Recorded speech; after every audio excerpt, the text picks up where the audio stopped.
அப்படிங்கிற பொண்ணு கிட்ட ஹெல்கர் இந்த கான்ட்ராக்டுக்கு உள்ளான எல்லா ரூல்ஸுமே சொல்றா. கேட்ட அந்த ஹரு அப்படிங்கிற பொண்ணு வந்து நனக்கோ அப்படிங்கிற பொண்ணு தான் கர்ஸ் பண்ணலாம்னு வந்திருப்பா. ஒரு ஃபோர்ஸ்ல வந்து வெப்சைட் ஓபன் பண்ணி வாங்கிட்டா. பட் இப்போ வந்து யோசிக்க ஆரம்பிக்கிறா. அவரோட மனசு வந்து இடம் கொடுக்க மாட்டேங்குது ஒருத்தர் கொலை பண்றதுக்கு. சோ அந்த பொம்மையை திருப்பி கொடுத்துட்டேன். எல்லாமே கேஷரோட விருப்பம் தான். அவங்களுக்கு விருப்பம் இல்லைன்னா ஹெல்கர் அந்த பொம்மையை திருப்பி வாங்கிப்பா. அப்புறம் இந்த சீனுங்க கட் பண்ண 10 நாள் காமிக்கிறாங்க. இந்த ஹரோட ப்ரொஃபஷன் என்ன பாத்தீங்கன்னா இந்த ஸ்டேஜ் பெர்ஃபார்மன்ஸ் எல்லாம் பண்ணுவாங்கல்ல, டான்ஸ் ஆடுறது, பாட்டு பாடுறது, அது மட்டும் இல்லாம காமெடி சொல்றது, இந்த மாதிரியான ஒரு ஆர்டிஸ்ட் வந்து இவளோட பார்ட்னர் தான் அந்த நனக்கோ அப்படிங்கிற பொண்ணு. அந்த பொண்ணு தான் கர்ஸ் பண்ணலாம்னு வந்திருப்பா. என்ன நடக்குதுன்னா இவளோட லக்கேஜும் அந்த நனக்கோ அப்படிங்கிற அந்த பொண்ணோட லக்கேஜும் சேர்த்து இவ ஒர்க் பண்ணக்கூடிய அந்த ஸ்டுடியோக்கு தூக்கிட்டு வந்துட்டுப்பா. வெறும் கோ ஆர்டிஸ்டா இருப்பாங்களே அவங்க ஹரோவை பார்த்து கேட்கறாங்க, இந்த அளவுக்கு ஃபேமஸ் ஆன பிறகு உன்னோட லக்கேஜ் எல்லாம் தூக்கிட்டு நீயே வந்துட்டு இருக்க, அது மட்டும் இல்லாம நனக்கோ உன்னோட பாய் ஃப்ரெண்டை தட்டி தூக்கிட்டாராமே அப்படின்னு சொல்ல இவ வந்து சமாளிச்சுட்டு போயிடுவா அந்த இடத்த விட்டு. அப்படி இந்த ஸ்டுடியோக்குள்ள போகும்போது நனக்கோ அப்படிங்கிற அந்த பொண்ணு கிட்ட யாரோ ஒருத்தர் இன்டர்வியூ மாதிரி ஒன்று எடுத்துட்டு இருப்பாங்க. சூட் மாதிரி போட்டுட்டு இருக்காங்க. அந்த கேர்ள் வந்து ஹெல்கர் கிட்ட உள்ள அசிஸ்டன்ட் மாதிரி இருப்பாங்க. உங்களுக்கு கூட வாய்ப்பு இருக்கு. இங்க நனக்கோ என்ன மாதிரி இன்டர்வியூ கொடுத்துட்டு இருக்காங்க. நானும் ஸ்கிரிப்ட்ல இருந்து எல்லா ஒர்க்குமே பண்ணுவேன். அது மட்டும் இல்லாம எனக்கு ஒரு பார்ட்னர் இருக்கிறா. வீட்டு வேலை எனக்கு லக்கேஜ் சுமக்கிறது இந்த மாதிரியான வேலையை தான் பாப்பா அப்படின்னு சொன்னேன். அந்த இடத்துல நனக்காக்கு தேவையான ஸ்டப்ஸ் எல்லாம் ஹரு வாங்கிட்டு வந்திருப்பாங்க.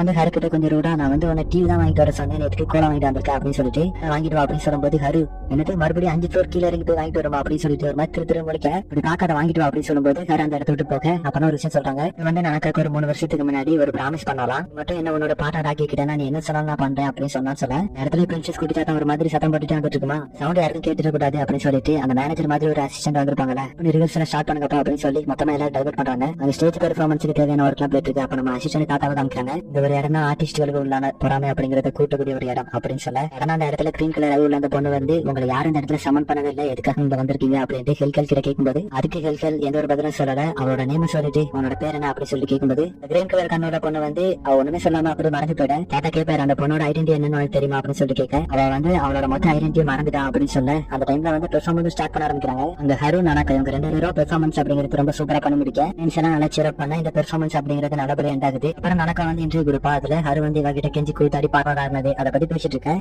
வந்து ரொம்ப ஃபேமஸ், அவளுக்கான ஃபேன் பேஸ் அப்படிங்கிறது ரொம்ப அதிகம், பார்க்க வேற கியூட்டா இருப்பாளா. ஒரு சமயத்துல ஹரு என்ன மாதிரி இன்டர்வியூ கொடுத்துட்டு இருக்காங்க. நனக்கோ வந்து டைட்டில் சொல்லுவா, நான் அதுக்கேற்ற மாதிரியான ஸ்கிரிப்ட் ரெடி பண்ணி கொடுப்பேன். அப்புறம் 1-2 காமெடியான டைலாக்ஸ் எல்லாம் சொல்ல அப்படின்னு சீனை கட் பண்ணி அவங்க தங்கி இருக்கக்கூடிய அபார்ட்மெண்ட் தான் காமிக்கிறாங்க. ஹரு அந்த இன்டர்வியூ ஒரு மாதிரி இன்ட்ரெஸ்ட் இல்லாம உட்காந்து பாத்துட்டு இருப்போம். நனக்கோ வந்து ஹருக்கு தேவையான ஃபுட் எல்லாம் செஞ்சு கொடுக்கும்போது இப்போ நனக்கோட கேரக்டர் வந்து ரொம்ப சாஃப்டா இருக்கு. டெய்லி இன்டர்வியூ கொடுத்துட்டு இருக்கோம். ஹரு எல்லாமே ஒன்னால தான் நீதான் பெஸ்ட் அப்படின்ற மாதிரி சொல்ல காலையில பார்த்ததுக்கு அப்படியே ஆப்போசிட்டா இந்த இடத்துல ஹரு வந்து கடுகுடுன்னு பேசுற மாதிரி இருக்கு. ஆனா இந்த இடத்துல இந்த டைலாக் டெலிவரி பண்றதுக்கு முன்னாடி என்னோட ஃபேஸ பார்த்தேன், முதல்ல தப்பு பண்ணாத அப்படின்னு ஒரு மாதிரி மூஞ்சி வச்சு சொல்ல நனக்கோ அதுக்கு அப்படி சொல்லிட்டு ஹரியை சீர பண்ற மாதிரி பேச ஆரம்பிச்சாங்க. எனக்கு நிறைய பிளாக்ஸ் ரைட் பண்ணேன். அதுல நிறைய பேர் ஹரு எனக்கு உங்களை பிடிச்சிருக்கு அப்படின்ற மாதிரி எனக்கு பிளாக்ஸ் ரைட் பண்ணிருக்காங்க. பிளாக்ஸ்ல எனக்கு ஒரு விஷயம் மட்டும் தான் பிடிக்கல. ஒருத்தர் என்ன எழுதிருக்காருன்னா இவங்க சரண பாப்புலர் ஆயிட்டாங்க, அதே மாதிரி சரண டிசப்பியர் ஆயிருவாங்க அப்படின்ற மாதிரி ஒரு பிளாக் ரைட் பண்ணிருக்கான். இதை கேட்டு ஹரு அதான ஒண்ணு அப்படின்னு சொல்லவும் சரண நனக்கோ வந்து ஒரு மாதிரி ரியாக்ட் பண்ணுவாங்களா. பார்த்த ஹரு வந்து இவ இப்பெல்லாம் ரியாக்ட் பண்ண மாட்டாள் அப்படின்னு பாக்கும்போது டப்புன்னு நனக்கோ வந்து இந்த டாபிக் அப்படி மாத்திடுவா. 2 பேரும் சாப்பிட ஆரம்பிக்காங்க. அப்பதான் நனக்கோ வந்து அவங்க எப்படி ஃபேமஸ் ஆனாங்க அப்படிங்கறத பத்தி பேச ஆரம்பிக்கிறான். ஆனா நமக்கு தெரியாத ஒரு சில விஷயத்தை பத்தி பேச ஆரம்பிக்கிறாங்க. நம்ம இவ்வளவு நேரம் நனக்காதான மோஸ்ட் ஆஃப் த விஷயங்களை பண்ணுவா அப்படின்னு நினைச்சிட்டு இருந்தோம். ஹரு தான் ஸ்கிரிப்ட் ஆக்டிங்ல இருந்து எல்லாமே நனக்காக்கு சொல்லி கொடுக்குறது.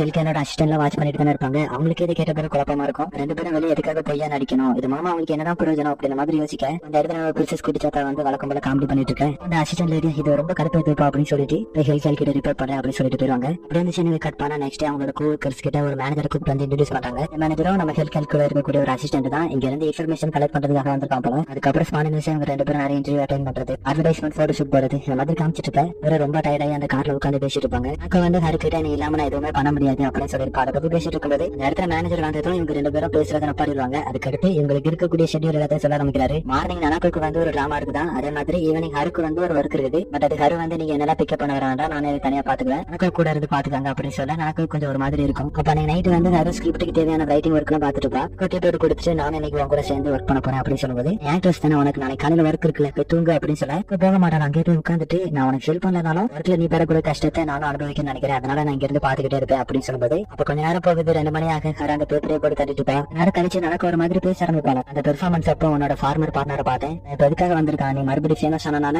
மறுபடியும் அவன் கூட ஓட்டலாம்னு நினைக்கிறானா, இந்த மாதிரி ஹரு அவனோட பழைய பார்ட்னர் வந்து பிரிச்சு கூட்டு போயிருவான் அப்படிங்கிற பயத்துல சொல்ல வந்து எவ்வளவு எக்ஸ்பிளைன் பண்ணி பாப்பா. அது வந்து அவனா இருக்கிறதுக்கு வாய்ப்பு கிடையாது, நீ யாரோ ஒருத்தர தப்பா நினைச்சு சொல்றியாட்டு இருக்கும் அப்படின்னு சொல்லும்போது அப்ப வந்து அவன் மறுபடியும் திருப்ப வந்தானா நம்ம வந்து அவனை போலீஸ் ரிப்போர்ட் பண்ணிடலாம் அப்படின்னு சொல்ல ஹரு வந்து எனக்கு டயர்டா இருக்கு அப்படின்னு சொல்லிட்டு ட்ரிங்க் குடிக்கலாம் போவா. போக இருந்த ஹருவோட காலை பிடிச்சிட்டு விட மாட்டாளா, எப்படி வெயிட் பண்ணாம எங்க போயிட்டு இருக்க, நீ வந்து என்ன தனியா விட்டுட்டு போயிடலாம் நினைக்கிறேன், என்னால உன்னை விட்டுட்டு தனியா வாழ முடியாது, அவளை தள்ளி விட்டுட்டு நீ இந்த மாதிரி பேசுறது எனக்கு பிடிக்கிறது இல்ல, நீ இப்படி பண்ணிக்கிட்டே இருந்தா இதுக்கு மேல முன்னேற முடியாது, நான் அவன் கூட இருந்தேனா அப்படின்னு மாதிரி சொல்லிடுறேன்.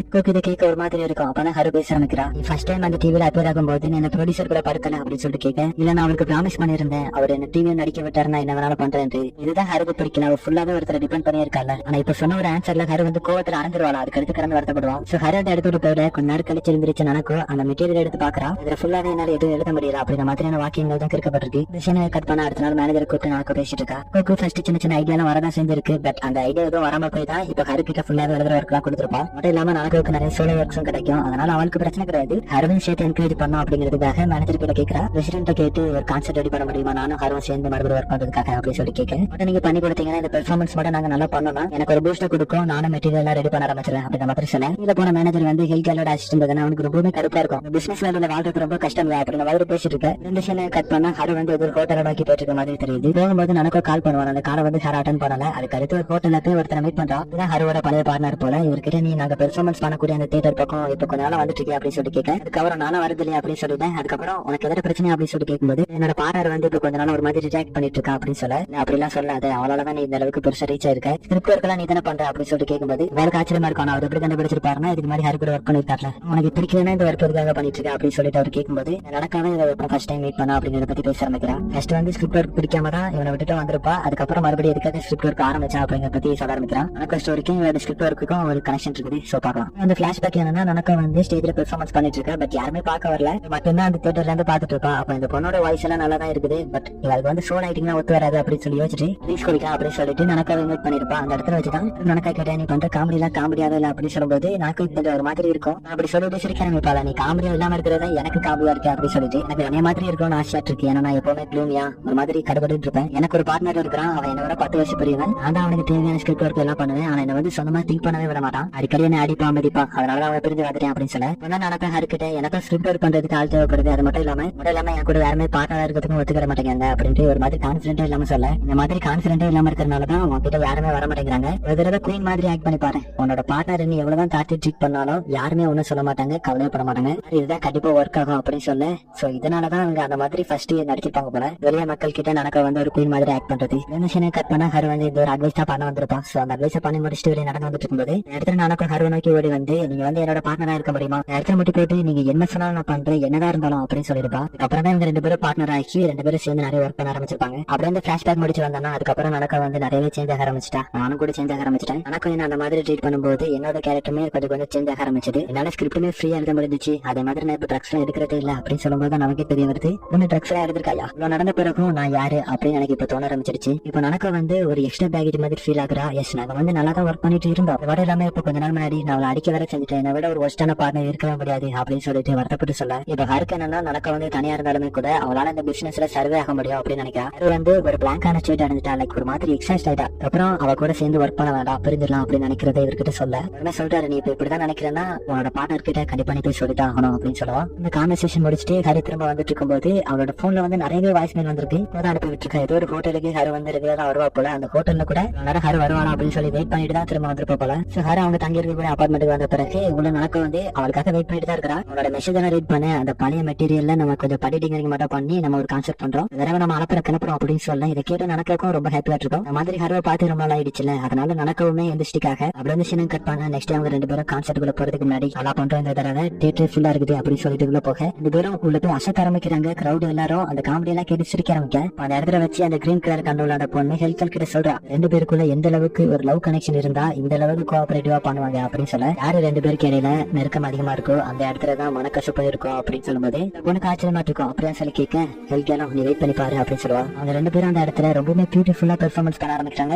ஹரு பண்ணக்கூடிய காமெடிக்கு நடக்கவே அந்த சரீரத்துல வந்து சிரிப்பு வரும். ஹரிக்கிட்டு போறப்ப பழைய ஞாபகங்கள்லாம் வரும். இவங்க 2 பேரும் பார்க்கறதான பிறகு அபார்ட்மெண்ட் குறியேற்றதா இருக்கட்டும், இவங்க 2 பேரும் சேர்ந்து ஸ்கிரிப்ட் ரெடி பண்றதா இருக்கட்டும், அந்த ஹாப்பியான மூமெண்ட்ஸ் எல்லாம் நினைச்சு பாத்துட்டு இருக்கேன். ஹரு வந்து இந்த இடத்துல ஒரு சில பிளாக் ஆனதை நடக்க பார்த்துட்டு என்ன ஐடியா இல்லாம போயிடுச்சா அப்படின்னு சொல்லி கேட்க வந்து நீயும் நானும் அப்படின்னு மட்டும் தான் சொல்லுவோம். அதுக்கு மேல எதுவும் சொல்லல அப்படின்னு சின்ன கட் பண்ணும்போது கான்செப்ட் ஆனது ரொம்ப பியூட்டிஃபுல்லா முடிஞ்சிருச்சு. பட் அவங்க 2 பேரும் அவங்களோட ரூமுக்கு வந்த பிறகு ரொம்ப சுகமா அங்க இருக்கக்கூடிய ஒரு பொக்கே பிடிச்சு உட்காந்துருப்பா. அப்ப அந்த இடத்துக்கு வந்து ஹரு தெரியும் நீ என் கூட சேர்ந்து ஒர்க் பண்ணும்போது ரொம்ப ஹாப்பியா இருக்குன்னு சொல்லிட்டு இதுக்கு மேல எந்த ஒரு ஐடியாவுமே இல்ல. சோ நம்ம 2 பேரும் ஸ்பிட் பண்ணிடலாம் அப்படின்னு சொல்ல. எனக்கு வந்து தப்பா புரிஞ்சுக்கிட்டு நீ வந்து உன்னோட பழைய பார்ட்னர் கூட தானே சேர போற. தெரியும் கண்டிப்பா வந்தான் நான் வந்து உன்னை இந்த இடத்த விட்டு போக விட மாட்டேன். எனக்கு மட்டும்தான் ஸ்கிரிப்ட் ரைட் பண்ணணும். நான் உன்னை யாரு கூடயும் போக விட மாட்டேன். என் கூட தான் இருக்கணும் அப்படின்னு சொல்லிட்டு சொல்ல வரதை கேட்கவே மாட்டேன். கத்திக்கிட்டே இருக்கா. அதுக்கு ஹரு வந்து இதுல உன்னோட ஃபால்ட் எதுவுமே கிடையாது, எல்லாமே நான் தான், நானே இது எல்லாத்துக்குமே காரணம், என்ன மன்னிச்சிடு அப்படின்னு சொல்லும்போது எனக்கு அவளோட கையில இருக்கக்கூடிய பொக்கே கீழே போட்டா. அவளோட கையில வந்து அந்த ஸ்டார் ஆல் இருக்கும். தெரியும் நீ இந்த காமெடியை விட்ட பிறகு உன்னால ஹாப்பியா இருக்க முடியாது, வந்து உன்னையே அடிச்சுக்கலாம் தானே இருக்கிற அப்படின்னு சொல்லும்போது அதுக்கு அது எப்படி உனக்கு தெரியும் அப்படி சொல்லி கேட்க.